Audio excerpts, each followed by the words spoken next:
இந்திய வரலாற்றுல 1918ங்கிறது ஒரு சாதாரண வருஷம் கிடையாது. இது ஒரு முக்கியமான திருப்புமுனை. ஏன்னா இந்த ஒரே வருஷத்துல தான் காந்தி தன்னோட போராட்ட உத்திகளை பரிசோதிச்சு பின்னால இந்தியாவின் தலைவிதியே மாத்த போறதுக்கு அஸ்திவாரம் போட்டாரு. அப்படி என்னதான் நடந்தது அந்த ஆரம்பகால சத்தியாகிரகங்கள்ல? வாங்க அத பத்தி தான் விரிவா பார்க்க போறோம். எப்படி ஒரு தனி மனுஷன் ஒரு மாபெரும் பிரிட்டிஷ் சாம்ராஜ்யத்தையே எதிர்த்து நின்னார்? இதுதான் இன்னைக்கு நாம அலச போற கேள்வி. இது வெறும் வரலாறு இல்ல, இது ஒரு ஜபர்தஸ்த் சீழ்நிறுகு. அதோட தாக்கத்தை பத்தின ஒரு கதை. வாங்க இதுக்குள்ள இருக்கிற நுணுக்கங்களை நாம ஒன்னொன்னா பார்க்கலாம். சரி, நம்மளோட முதல் நிறுத்தம் குஜராத்ல இருக்கிற தொழில் நகரமான அகமதாபாத். 1918ல அங்க ஒரு பெரிய தொழிலாளர் போராட்டம் வெடிக்குது. அது எப்படி நடந்ததுன்னு பாப்போம். அகமதாபாத் அப்போ துணி ஆலைகளால பரபரப்பா இயங்கிட்டு இருந்த ஒரு நகரம். ஒரு பக்கம் ரத்தத்தை வேர்வையா சிந்தி உழைக்கிற தொழிலாளிங்க, இன்னொரு பக்கம் ரொம்பவும் செல்வாக்குள்ள ஆலை முதலாளிங்க. இவங்க ரெண்டு பேருக்கும் நடுவுல ஒரு பெரிய மோதல் உருவாகுது. இது வெறும் பண பிரச்சனை இல்ல, அவங்களோட வாழ்வாதாரத்துக்கான போராட்டம். அவங்க என்ன கேட்டாங்க தெரியுமா? ஆடம்பரமா வாழ்றதுக்கா? இல்லவே இல்ல. வெறும் 35% சம்பள உயர்வு. அதுவும் எதுக்குன்னா, பசியில வாழ்ற தன்னோட குடும்பத்தை காப்பாத்திக்க.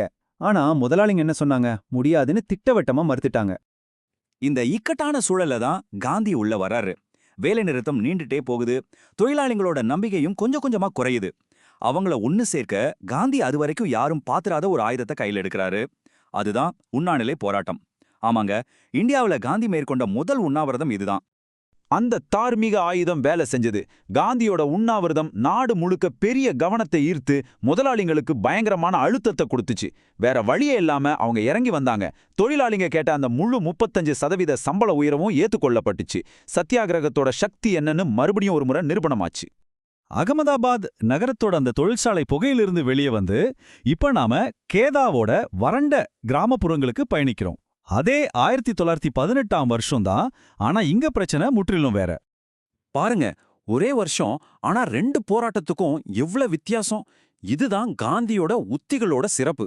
அகமதாபாத்ல எதிரிங்க உள்நாட்டு ஆலை முதலாளிங்க, ஆனா கேதாவுல நேரடியா பிரிட்டிஷ் அரசாங்கம். ஒரு இடத்துல பிரச்சனை சம்பளம், இன்னொரு இடத்துல வரி. கேதாவோட நிலைமை ரொம்பவே மோசமா இருந்துச்சு.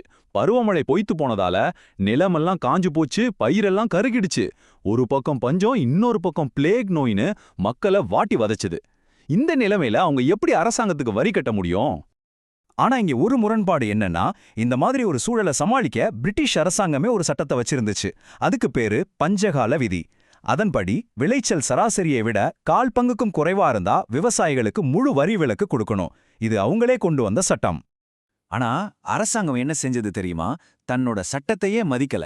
வரி கட்ட முடியாத விவசாயிகள் மேல இரக்கமே இல்லாம அடக்குமுறையை கட்டவிழ்த்து விட்டது. அவங்களோட பயிர்கள், சொத்துக்கள், ஏன் அவங்க வாழ்வாதாரமா இருந்த கால்நடைகளை கூட பறிமுதல் செஞ்சு ஏலத்துக்கு விட்டாங்க. நொடிஞ்சு போன விவசாயிகள் உதவி கேட்டு இந்திய பணியாளர் சங்கத்தை நாடுனாங்க.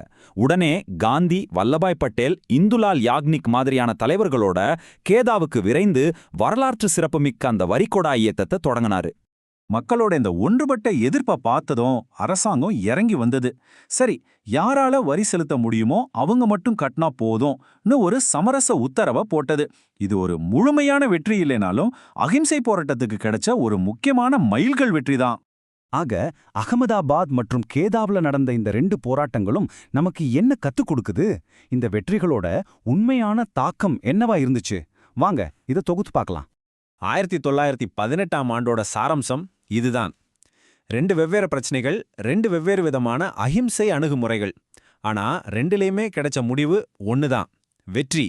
இது காந்தியோட உத்திகள் எவ்வளவு சக்தி வாய்ந்தது, எவ்வளவு நெகிழ்வுத்தன்மை கொண்டதுன்னு மறுபடியும் ஒரு முறை நிரூபிச்சது. ஆனா இந்த உள்ளூர் வெற்றிகளை விட ஒரு பெரிய விளைவு ஏற்பட்டது. இந்த போராட்டங்கள் மூலமா காந்தி வெறும் ஒரு பிராந்திய தலைவருங்கிற நிலையிலிருந்து ஒரு ஒட்டுமொத்த தேசத்தோட தலைவரா உருவாக ஆரம்பிச்சாரு. இதை நாம கண்டிப்பா ஞாபகம் வச்சுக்கணும். சம்பரான், அகமதாபாத், கேதா, இந்த 3 தொடர்ச்சியான வெற்றிகள் தான் காந்திய ஒரு மாபெரும் தேசிய சக்தியா மாத்துச்சு. சாதாரண மக்களோட பிரச்சனைக்காக போராடி எவ்வளவு பெரிய சக்தி வாய்ந்த எதிரியா இருந்தாலும் பணி வைக்க முடியும்னு அவர் இந்தியாவுக்கே நிரூபிச்சு காட்டினாரு. இப்போ ஒரு கேள்வி எழும்புது. 100 வருஷத்துக்கு முன்னாடி வெற்றி கண்ட இந்த உண்ணாவிரதம், வரிகொடா இயக்கம் மாதிரியான அஹிம்சை போராட்ட முறைகள் இன்னைக்கு இருக்கிற நம்ம டிஜிட்டல் உலகத்துல எந்த அளவுக்கு பொருந்தோம்? இது நாம் எல்லாரும் சிந்திக்க வேண்டிய ஒரு விஷயம். இத பத்தி நீங்க என்ன நினைக்கிறீங்க?